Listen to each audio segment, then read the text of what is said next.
Profit and loss के chapter में हम दिए हुए सवालात में कॉस्ट, सेल, प्रॉफिट और लॉस की कैलकुलेशन करना सीखेंगे। जो भी चीज सवाल में मिसिंग होगी उसकी कैलकुलेशन की जाएगी और साथ ही साथ अगर हमें किसी की परसेंटेज कैलकुलेट करनी है तो वो कैसे किया जाएगा ये भी हम इस चैप्टर में सीखेंगे। चैप्टर और सवालात की शुरुआत से पहले हम कुछ बातों को ज़हन में रखेंगे। पहली बात कि पूरे चैप्टर के दौरान कॉस्ट को 100% तस्वुर किया जाएगा।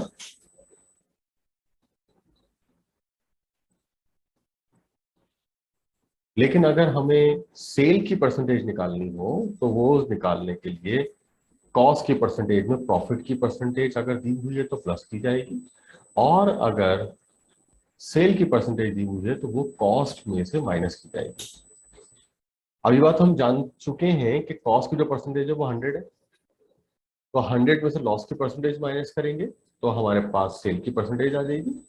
और अगर प्रॉफिट दिया हुआ है तो कॉस्ट की परसेंटेज 100 है, तो कॉस्ट की परसेंटेज यानी 100 में प्रॉफिट की परसेंटेज को ऐड कर देंगे तो ये हमारे पास सेल की परसेंटेज आ जाएगी। इसी तरह से अगर हमें इस सवाल में कॉस्ट की वैल्यू निकालनी है तो इसका एक तरीका ये होगा, ये उस वक्त इस्तेमाल किया जाएगा जब सवाल में सेल की वैल्यू गिवन हो। इसी तरह से ये वाला फार्मूला भी कॉस्ट का ही है, ये उस वक्त इस्तेमाल किया जाएगा जब सवाल में प्रॉफिट की वैल्यू गिवन हो।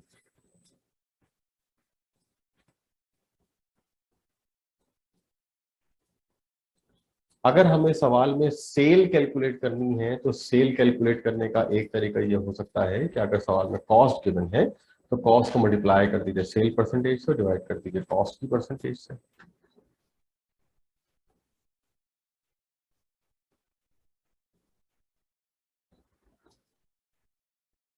अगर हमें सवाल में प्रॉफिट कैलकुलेट करना है तो प्रॉफिट कैलकुलेट करने के लिए अगर सवाल में हमारे पास कॉस्ट गिवन है तो फार्मूला होगा cost multiplied by profit percentage divide by cost percentage. और अगर हमें सेल गिवन हो तो प्रॉफिट निकालने का ये तरीका होगा sell multiply by profit percentage divide by sell percentage. अब ये मुख्तलिफ फार्मूले हैं और जैसा सवाल में गिवन होगा उसके मुताबिक हम इन फार्मूलों को यूज करेंगे। इसी तरह से सेल निकालने की एक सिचुएशन और भी हो सकती है, और वो ये कि अगर सवाल में हमारे पास कॉस्ट के बजाय प्रॉफिट गिवन हो तो हम सेल निकालने के लिए प्रॉफिट को मल्टीप्लाई करेंगे सेल परसेंटेज से और डिवाइड कर देंगे प्रॉफिट परसेंटेज से। तो यहां पर हमने अभी ये 6 मुख्तलिफ फार्मूले देखे हैं जिनके जरिए हम कॉस्ट, सेल और प्रॉफिट की कैलकुलेशन कर सकते हैं। अगर सवाल में लॉस कैलकुलेट करना हो तो वो यही प्रॉफिट के फार्मूले से ही कैलकुलेट हो जाएगा, बस प्रॉफिट की जगह पर हम सेल का लफ्ज इस्तेमाल करेंगे। और इससे पहले जो चीज हमने देखी थी वो दो बातें थी कि सेल की कॉस्ट की परसेंटेज हमेशा 100% रहेगी, जबकि सेल की जो परसेंटेज है उसको निकालने के लिए कॉस्ट की परसेंटेज में प्रॉफिट की परसेंटेज को ऐड कर दो, या अगर सवाल में लॉस दिया हुआ है तो लॉस की परसेंटेज को कॉस्ट की परसेंटेज में से लेस कर दिया जाए। कैलकुलेशन करते हुए हमें इन तमाम बातों का ख्याल रखना होगा। इसी तरह से परसेंटेज निकालने का एक तरीका ये भी होता है कि आप उसको कॉस्ट से डिवाइड करके मल्टीप्लाई बाय 100 कर दीजिए। मिसाल के तौर पर प्रॉफिट की परसेंटेज चाहिए तो उसका तरीका क्या क्या होगा कि प्रॉफिट को कॉस्ट से डिवाइड कर दो और मल्टीप्लाई बाय 100 कर दो। इसी तरह से अगर सेल की परसेंटेज चाहिए तो यहाँ भी यही तरीका है कि सेल को कॉस्ट से डिवाइड कर दो और मल्टीप्लाई बाय 100 कर दो। तो यहाँ पर हमने अभी ये मुख्तलिफ फार्मूले देखे हैं जो कि इस चैप्टर के दौरान इस्तेमाल होंगे। अब हम अपना पहले सिचुएशन की तरफ जाते हैं। पहली सिचुएशन हमारे पास ये है कि a man buys a clock for ₹800। तो ये जो 800 है ये बेसिकली कॉस्ट प्राइस हो गई, ये हमने यहाँ पे लिखा है cost price, and sell it at a profit of 15%। उसने प्रॉफिट की जो परसेंटेज रखी हुई है वो है 15। जहन में रहे कि एक होती है प्रॉफिट की परसेंटेज जो कि यहाँ 15% है, लेकिन यहाँ पर प्रॉफिट की वैल्यू नहीं है। तो वैल्यू एक अलग चीज होती है और प्रॉफिट की परसेंटेज एक अलग चीज होती है। तो सवाल में से प्रॉफिट की परसेंटेज दी हुई है, प्रॉफिट की वैल्यू नहीं दी हुई है, रकम नहीं दी हुई है। साथ ही साथ आखिरी में हमें कहा जा रहा है find the selling price of the clock, और इसकी सेल प्राइस हमें मालूम करनी है। तो अब सेल निकालने के लिए देखिए, अभी हमने यहाँ पर फार्मूले देखे थे, ये दो फार्मूले हैं, इनमें से कोई सा एक फार्मूला इस्तेमाल होगा। पहला वाला उस वक्त होगा जब हमारे पास सवाल में कॉस्ट हो, दूसरा वाला उस वक्त होगा जब हमारे पास प्रॉफिट हो। अगर हम सवाल में देखें तो वाज़ेह तौर पर हमें कॉस्ट दिख रही है, प्रॉफिट की तो परसेंटेज है, रकम नहीं है, तो इसका मतलब प्रॉफिट हमारे पास नहीं है। तो अब कॉस्ट की वैल्यू हमारे पास है, तो अब अगर कॉस्ट की वैल्यू हमारे पास है तो वाज़ेह तौर पर फिर हम देखिएगा ये 3 नंबर वाला फार्मूला यूज करेंगे। Sell is equal to cost multiplied by sell percentage divided by cost percentage. तो हम ये फार्मूला यहाँ बआसानी यूज कर सकते हैं। यहाँ पर हम एक चीज और सीखने की कोशिश करेंगे। अभी हमने देखा कि ऊपर ये फार्मूला ये वाला इस्तेमाल होगा, लेकिन ये काफी सारे फार्मूले हैं, इन तमाम फार्मूलों को याद रखने में दिक्कत हो सकती है, मिक्सिंग हो सकती है। तो इसका एक हल और भी है हमारे पास। एक तो तरीका ये है कि ये फार्मूले याद कर लिए जाए, दूसरा तरीका एक और भी है हमारे पास, और वो क्या है कि हम फार्मूले की फॉर्मेशन सीख लें।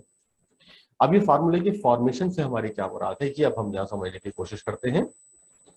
यानी हम करना ये चाहते हैं कि फार्मूला हमें याद ना करना पड़े, तो हम फॉर्मेशन याद कर लेते हैं कि फार्मूला बनता कैसे है। तो उसके लिए यहाँ पर चंद स्टेप्स हैं जिनको हम यहाँ पर दोहराएंगे। सबसे पहले देखिए, ये इक्वल है, इक्वल की लेफ्ट साइड के ऊपर हमें वो चीज लिखनी है जो हमें कैलकुलेट करनी है, और इस सवाल के मुताबिक वो चीज यहाँ पर सेल है। तो इसका मतलब मैं लेफ्ट साइड के ऊपर सेल का लफ्ज लिख दूंगा कि ये हमें कैलकुलेट करना है। इसके बाद राइट साइड के ऊपर हम वो रकम लिख देंगे जो कि सवाल में गिवन है, और वो है कॉस्ट। ये सवाल में यहाँ गिवन है, तो जो भी रकम दी हुई हो वो आप यहाँ पे लिख दीजिए। तो अब देखिए, अब तक हम दो बातें कर चुके हैं कि इक्वल की लेफ्ट साइड पर वो लिख दो जो हमें निकालना है, जो कि इस वक्त सेल है, और इक्वल की राइट साइड पर वो लिख दो जो कि सवाल में गिवन है, और वो इस वक्त है कॉस्ट। इक्वल के लेफ्ट साइड पर हमने वो रकम वो लिखा है जो हमें मालूम करना है, जो कि इस वक्त है सेल, और इक्वल के राइट साइड पर हमने वो लिखा है जो कि सवाल में गिवन है, and it was cost. Multiply हम किससे करेंगे, जो चीज मालूम करनी है उसकी परसेंटेज से, और डिवाइड किससे करेंगे, जो चीज गिवन है उसकी परसेंटेज से। इसका मतलब यह हो गया कि हम मल्टीप्लाई करेंगे सेल की परसेंटेज से, और हम डिवाइड करेंगे यकीनन कॉस्ट की परसेंटेज से। तो ये फार्मूला हमारे पास यहाँ पर बन गया, और ये फार्मूले की हमने बेसिकली यहाँ फॉर्मेशन देखी है। अगर हम गौर करें तो सेल का यही फार्मूला यहाँ पे लिखा हुआ है, कॉस्ट वाला, multiply by sell percentage divide by cost percentage. तो हमें यहाँ पर याद नहीं करना पड़ा, हमने इसको मखसूस फॉर्मेशन से इसको सॉल्व किया है। इसकी अभी हम मजीद प्रैक्टिस भी करते हैं। पहले हम इसको सॉल्व कर लेते हैं। कॉस्ट की वैल्यू यहाँ पर है 800, इसको मल्टीप्लाई करेंगे हम सेल की परसेंटेज से। सेल की परसेंटेज निकालने का तरीकेकार अभी हमने यहाँ पर देखा था कि आपको अगर सेल की परसेंटेज निकालनी है तो कॉस्ट की परसेंटेज जो कि 100 है, उसमें प्रॉफिट की परसेंटेज ऐड कर लो। तो कॉस्ट की तो हो गई हमारे पास 100, और प्रॉफिट जो है वो सवाल में गिवन था, और वो था यहाँ पर 15%। तो इसका मतलब ये हो गया कि यहाँ पर हम लिखेंगे 100 प्लस 15, तो ये परसेंटेज आ जाएगी हमारे पास। कॉस्ट की परसेंटेज हमेशा 100 है, ये हमने शुरू में ही तय कर लिया है। तब हम यहाँ पर सेल कैलकुलेट करेंगे, तो सेल इज इक्वल टू 800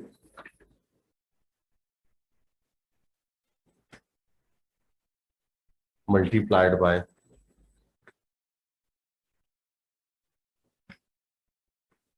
115 और डिवाइडेड बाय 100। आंसर निकालेंगे, अब हम कैलकुलेट कर लेते हैं।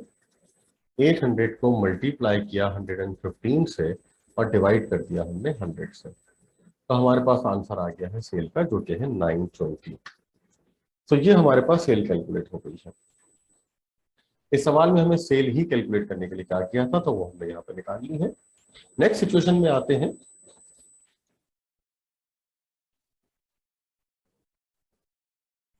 An item is sold for ₹6,000, यानी ये बेसिकली सेल प्राइस यहाँ पर दी हुई है, तो हम यहाँ पर डाटा में लिख लेते हैं 6,000 ये इसकी सेल प्राइस है। प्रॉफिट की परसेंटेज यहाँ पर दी हुई है 10%, ये प्रॉफिट की परसेंटेज आ गई। अगेन यहाँ पर प्रॉफिट की वैल्यू नहीं दी हुई है, प्रॉफिट की परसेंटेज दी हुई है। अब find the cost price, cost पता करनी है हमें। Of the item an amount of profit, और प्रॉफिट भी पता करना है, यानी हमें इस दफा दो चीजें पता करनी है। अब देखिए, अब अगर हमें यहाँ पे कॉस्ट पता करनी है तो हम बआसानी कॉस्ट के फार्मूले यूज कर सकते हैं, जो कि यहाँ पर ये गिवन है। अगर हमने फार्मूले याद किए हुए हैं तो हम बआसानी इन फार्मूलों को यूज कर सकते हैं। कौन सा फार्मूला इस्तेमाल होगा ये डिपेंड करेगा। अगर सेल गिवन है तो ये वाला फार्मूला लगा देंगे, और अगर प्रॉफिट गिवन है तो ये वाला फार्मूला लगा देंगे। तो एक तो ये है कि आप यहां से याद कर लीजिए फार्मूले को। दूसरा रास्ता हमारे पास हो सकता है, जो अभी हमने फॉर्मेशन का एक तरीका सीखा है, उसको ही एक दफा हम दोबारा इस्तेमाल करते हैं। हमें जो चीज निकालनी है वो हमने इक्वल के लेफ्ट साइड पर लिख दी, और राइट साइड पर जो चीज गिवन है वो लिख दी। कॉस्ट हमें पता करनी थी और सेल हमें गिवन थी, तो सेल को हमने राइट साइड पर लिखा, और जो चीज पता करनी है उसको हमने कॉस्ट पे लिखा, लेफ्ट साइड पर लिखा। अब हमें मल्टीप्लाई किससे करना है? अगेन जो चीज पता करनी है, कॉस्ट पता करनी है, तो वो आएगी न्यूमरेटर में, और डिनोमिनेटर में कौन आएगा? जो चीज मालूम है उसकी परसेंटेज आएगी। इसका मतलब ये हो गया कि कॉस्ट की परसेंटेज ऊपर आएगी, जो कि हमेशा 100 होती है। सेल की जो परसेंटेज है ये निकालने का हमने तरीका सीखा था कि सेल की परसेंटेज निकालने के लिए कॉस्ट और प्रॉफिट की परसेंटेज को ऐड कर दीजिए। कॉस्ट की परसेंटेज हमेशा 100 होती है, और जो हमारे पास प्रॉफिट है वो सवाल में दिया हुआ है 10, तो वो 10% यहाँ पर हम लेंगे। तो इससे हमारे पास सेल की परसेंटेज आ जाएगी। सो दैट्स इट, ये हमारे पास आ चुका है। इसका मतलब ये हो गया कि यहाँ पर हमने बेसिकली ली है कॉस्ट परसेंटेज, और यहाँ पर हमने लिया है सेल परसेंटेज। कॉस्ट हमें निकालनी है, सेल की वैल्यू सवाल में मौजूद है और वो है 6000। कॉस्ट की परसेंटेज 100 है, जबकि सेल की परसेंटेज 100 + 10 होगी। कॉस्ट कैलकुलेट करने के लिए हमने इसको इक्वल के लेफ्ट साइड पे लिखा हुआ है 6000 100 डिवाइडेड बाय 110। आंसर निकालेंगे अब हम यहाँ पर। कॉस्ट हमें पता करनी है, 6000 को यकीनन हम मल्टीप्लाई करने लगे हैं 100 से, और डिवाइड करेंगे 110 से। तो हमारे पास फाइनल आंसर आ गया 5454.54। तो ये हमारे पास कॉस्ट आ चुकी है। इसी तरीके से अब हमें सवाल में एक और चीज कही गई थी, और उसी के प्रॉफिट के प्रॉफिट पता कीजिए। तो प्रॉफिट पता करने की कोशिश करते हैं। सेल हमारे पास गिवन है, तो प्रॉफिट का फार्मूला हमें पता है, हम यहाँ से यूज कर सकते हैं। ये प्रॉफिट का फार्मूला है जो कि सेल के साथ यूज होगा। Profit is equal to sell multiplied by profit percentage divided by sell percentage. तो ये तो फार्मूला तय हो गया, लेकिन अगेन हम इसको फॉर्मेशन के जरिए खुद फार्मूला यहाँ पर बनाना सीखेंगे। लेफ्ट साइड पर हमें लिखना है जो चीज पता करनी है, राइट साइड पर हमें लिखना है जो कि सवाल में गिवन है, और सवाल में हमें सेल गिवन है, तो हम यहाँ पर सेल लिखेंगे। मल्टीप्लाई करेंगे हम प्रॉफिट की परसेंटेज से, और डिवाइड करेंगे हम इसको सेल की परसेंटेज से। क्यों? क्योंकि हमने तरीकेकार तय किया हुआ है कि न्यूमरेटर में कौन आएगा जो निकालना है उसकी परसेंटेज, और डिनोमिनेटर में कौन आएगा जो गिवन है यानी सेल उसकी परसेंटेज। अब हम फिल कर देते हैं। Profit is equal to sell, sell सवाल में 6000 गिवन है, जबकि प्रॉफिट की जो परसेंटेज है वो सवाल में 10 है, सेल की परसेंटेज 100 + 10। सॉल्व करते हैं इसको। प्रॉफिट हमें निकालना है, 6000 को फिलहाल एज इट इज रहने देंगे। यहाँ पर हमारे पास आएगा 10, और डिनोमिनेटर में 110। सॉल्व करेंगे हम इसको तो हमारे पास प्रॉफिट आएगा।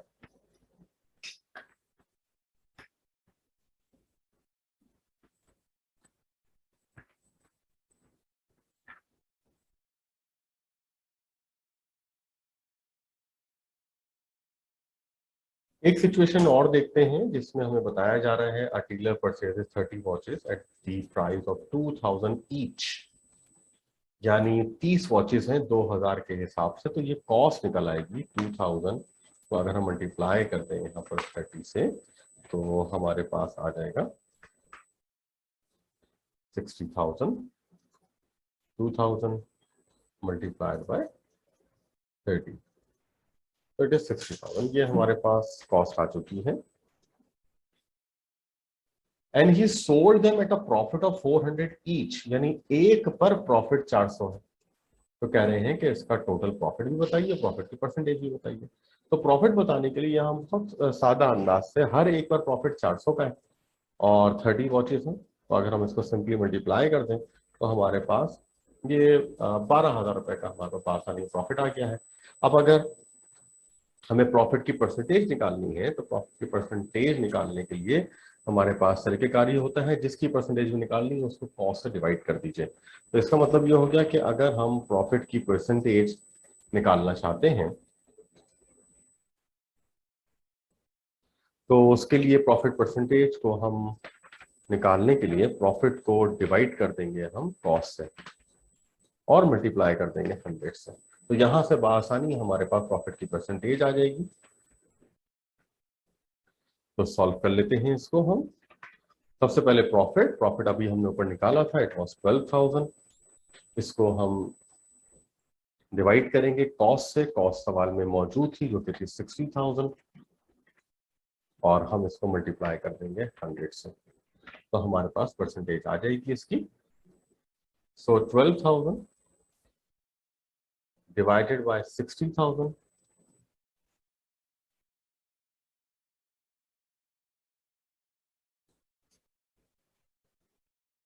और मल्टीप्लाइड बाय 100, तो इट इज 20%। तो सवाल में जो दो चीजें हमसे कही गई थी वो हमने यहाँ पर बआसानी कैलकुलेट कर ली। एक प्रॉफिट की वैल्यू निकालनी थी और एक प्रॉफिट की परसेंटेज निकालनी थी।